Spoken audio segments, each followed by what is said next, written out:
एक बार एक बंदा पहली पहली बार चिड़ियाघर जाता है और वो चिड़ियाघर में जाते ही शेर के पिंजरे के पास पहले पहुंचता है। शेर के पिंजरे के पास पहुंचते ही वो वहां पर पड़ी हुई लकड़ी से वो शेर की पूंछ में खुजली करता है। तभी पलट कर शेर उससे पूछता है, ये क्या कर रहे हो?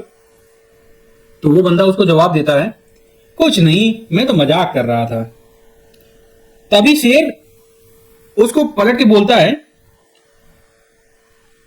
मैंने अगर मजाक किया तो तुम्हारी आंखें बाहर निकल आएंगी। कुछ इसी प्रकार का आज का हमारा मुद्दा है। उसको बताने से पहले मैं आपसे निवेदन करना चाहूंगा कि कृपया आप हमारे चैनल को सब्सक्राइब करें। आज के इस केस में एक इन्फ्लुएंसर और एक यूट्यूबर ध्रुव राठी के केस के बारे में हम जानेंगे। उससे पहले हमको समझना होगा कि हमें यूट्यूब में वीडियो अपलोड करना है तो क्या क्या नॉर्म्स, लीगल नॉर्म्स हमें क्या फॉलो करने पड़ेंगे, उनको हमें बहुत ध्यान में रखना पड़ेगा। अदरवाइज आज नहीं कल कभी ना कभी किसी भी कंपनी के लीगल पैनल ने अगर आपके वीडियो को देख लिया तो आप जीवन भर में जितना कमाया नहीं होगा उतना आपको पैसा देना पड़ेगा। पूरे मामले को समझने से पहले हमें समझना होगा कि ट्रेडमार्क की सेक्शन 29 सबसेक्शन 9 क्या कहता है। आइए समझते हैं। भारत का ट्रेडमार्क कानून 1999 के तहत जो सबसेक्शन 9 सेक्शन 29 ट्रेडमार्क का उल्लंघन संबंधित विषय है। यदि कोई व्यक्ति बिना अनुमति के किसी रजिस्टर्ड ट्रेडमार्क का उपयोग करता है और यह उपयोग धोखे से मिलता जुलता है तो यह उल्लंघन माना जाएगा। अब दूसरी बात है, इस धारा के अंतर्गत ट्रेडमार्क का ऐसा उपयोग करना जो रजिस्टर्ड ट्रेडमार्क के समान हो, मतलब आप उसके किसी भी लोगो को अपने चैनल पर प्रदर्शित कर रहे हैं, मतलब मिलता जुलता है आपका लोगो और उसका लोगो मिलता जुलता है या समान है, तो यह भी ट्रेडमार्क की सेक्शन 29 सबसेक्शन 9 का उल्लंघन माना जाएगा। अब आगे समझते हैं कि यह प्रावधान ट्रेडमार्क के वैध उपयोग को सुरक्षित करने और ब्रांड को पहचान को सुरक्षित के लिए लागू किया जाता है। इस एक्ट के तहत हम अपने ब्रांड को सुरक्षित कर पाते हैं। जो कोई भी हमारे ब्रांड को यूज कर रहा है, गलत तरीके से प्रदर्शित कर रहा है, उसको हम यहां से इस एक्ट के तहत अब समझते हैं। Copyright act 1957। कॉपीराइट एक्ट 1957 के तहत विभिन्न प्रकार की कृतियां जैसे साहित्यिक, नाटकीय, संगीत, कलात्मक, फिल्म और साउंड रिकॉर्डिंग्स की रक्षा कॉपीराइट एक्ट 1957 के तहत की जाती है। ठीक है। अब धारा 29 की सब धारा 9 और कॉपीराइट एक्ट 1957 का उल्लंघन समझते हैं क्या होता है। ट्रेडमार्क और कॉपीराइट दोनों ही इंटेलेक्चुअल प्रॉपर्टी राइट्स के महत्वपूर्ण हिस्से हैं और इनका उल्लंघन गंभीर परिणामों को जन्म दे सकता है। अगर कोई व्यक्ति या संस्था बिना अनुमति के किसी ट्रेडमार्क या कॉपीराइट सामग्री का उपयोग करती है तो उसे कानूनी कार्रवाई का सामना करना पड़ सकता है। इसमें वित्तीय मुआवजा, कोर्ट के आदेश से संभावित रूप से जेल तक का प्राविधान है। एक और एक्ट के माध्यम से समझते हैं कि इसमें और क्या चीजें इंप्लीमेंट हो सकती हैं और इस केस को कैसे मजबूत किया जा सकता है। आप समझते हैं भारतीय दंड संहिता की धारा 499 और 500 क्या कहती है। भारतीय दंड संहिता की धारा 499 और 500 का संबंध मानहानि मतलब डेफेमेशन से है। अब 499 क्या कहती है ये समझिए। जब कोई व्यक्ति और अन्य व्यक्ति के बारे में ऐसा कथन करता है, लिखता है, संकेत देता है या दृश्य प्रस्तुत करता है जो उस व्यक्ति की प्रतिष्ठा को हानि पहुंचाता है तो यह मानहानि का केस कहलाता है। जिस व्यक्ति के खिलाफ दूसरे व्यक्ति ने ये सारे कृत्य किए हैं वो व्यक्ति उसके ऊपर डेफेमेशन का केस फाइल कर सकता है। दूसरी बात, यह कथन सार्वजनिक रूप से किया जाना चाहिए, अर्थात वह कथन किसी तीसरी व्यक्ति के द्वारा सुना या देखा जाना चाहिए। अब इसमें जरूरी है कि अगर आप मान लीजिए कोई भी काम, मतलब किसी भी व्यक्ति की मजाक उड़ा रहे हैं, किसी व्यक्ति का उपहास कर रहे हैं या किसी व्यक्ति की नकल कर रहे हैं और वो अकेले में कर रहे हैं, तो ये मानहानि का केस नहीं बनता है। कब बनेगा? जब वो सारे कृत्य किसी दूसरे व्यक्ति के द्वारा देखे जाएं, तो ये मानहानि का केस बनता है। अब इसमें आप समझिए, धारा 500 ये क्या बोलता है?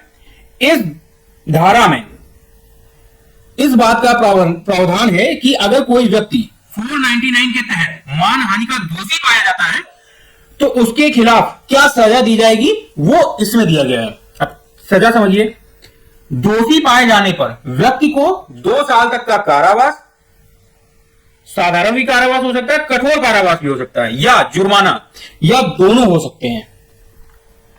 ये धाराएं कब लगती हैं? बहुत इंपॉर्टेंट बात है।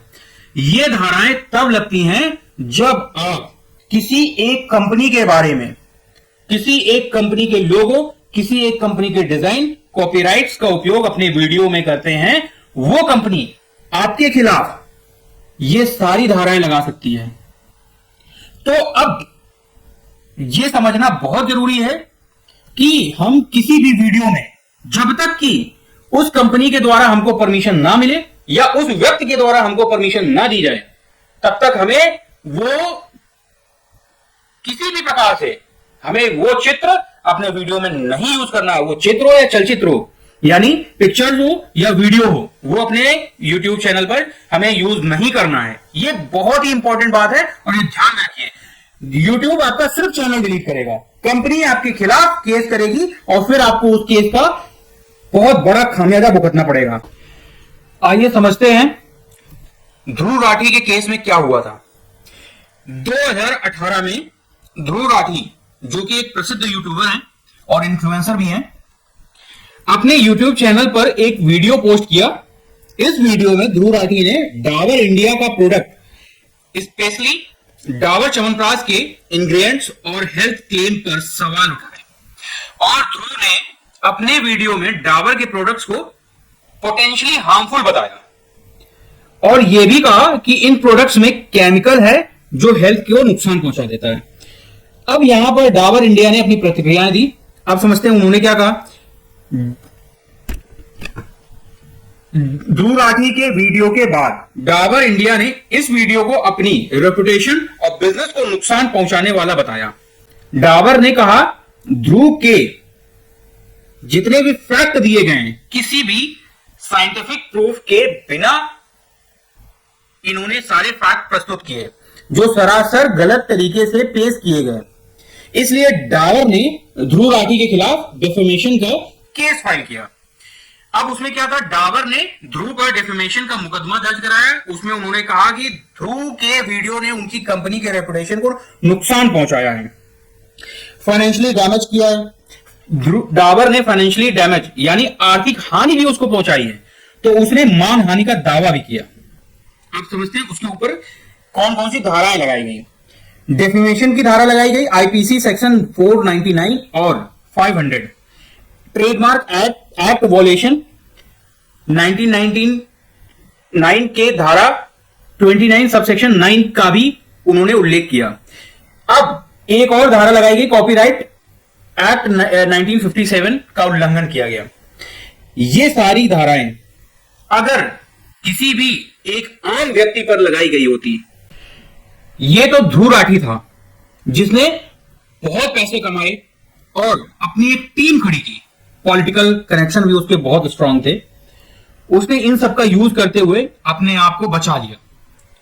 अभी कुछ दिनों पहले ही फैसला आया, उसने डाबर के साथ सेटलमेंट कर लिया। क्या कोई आम आदमी ये सेटलमेंट के प्रोसीजर तक पहुंचेगा? जी नहीं। किसी भी बड़ी कंपनी के बारे में वीडियो बनाने से पहले उसके फैक्ट, उसके तथ्य जरूर चेक कर लें और किसी भी प्रकार का कोई भी क्लेम करने से पहले उसके तह तक जाएं। वीडियो अपलोड करने से पहले ये बात को सुनिश्चित कर लें कि आप जिस बात को बोल रहे हैं या जिस व्यक्ति का चलचित्र या जिस व्यक्ति के फोटो को आप अपने YouTube चैनल पर यूज कर रहे हैं उसका किसी भी प्रकार से आपको हानि नहीं पहुंचेगी। तब आप उस वीडियो को, उस चलचित्र को, उस चित्र को आप अपने वीडियो में प्रयोग करिए, अन्यथा मत करिए, वरना बहुत बड़ी पेनाल्टी लगेगी। कोई व्यक्ति अगर आपके बारे में, आपका वीडियो सोशल मीडिया पर वायरल होता है, उससे उसको आर्थिक हानि या उसको समाज में आपके द्वारा बनाए गए वीडियो के द्वारा अगर उसकी प्रतिष्ठा को भी ठेस पहुंचती है, तब भी आप इन सारी धाराओं के तहत कानूनी प्रक्रिया में फंसते हुए नजर आएंगे। इसलिए मैं बार बार बोल रहा हूं, वीडियो बनाने से पहले आप ध्यान रखें, किसी भी चलचित्र को यूज करने से पहले आप पूरी तह तक उसकी जानकारी लीजिए, तब आप कहीं अपने चैनल में उन फैक्ट्स को प्रकट करिए। उम्मीद है ये वीडियो आपको बहुत प्रभावित करेगा। आगे से आप कोई भी वीडियो में किसी भी बड़ी कंपनी के बारे में किसी भी फैक्ट को अगर आप बता रहे होंगे तो वो फैक्ट सही होना चाहिए,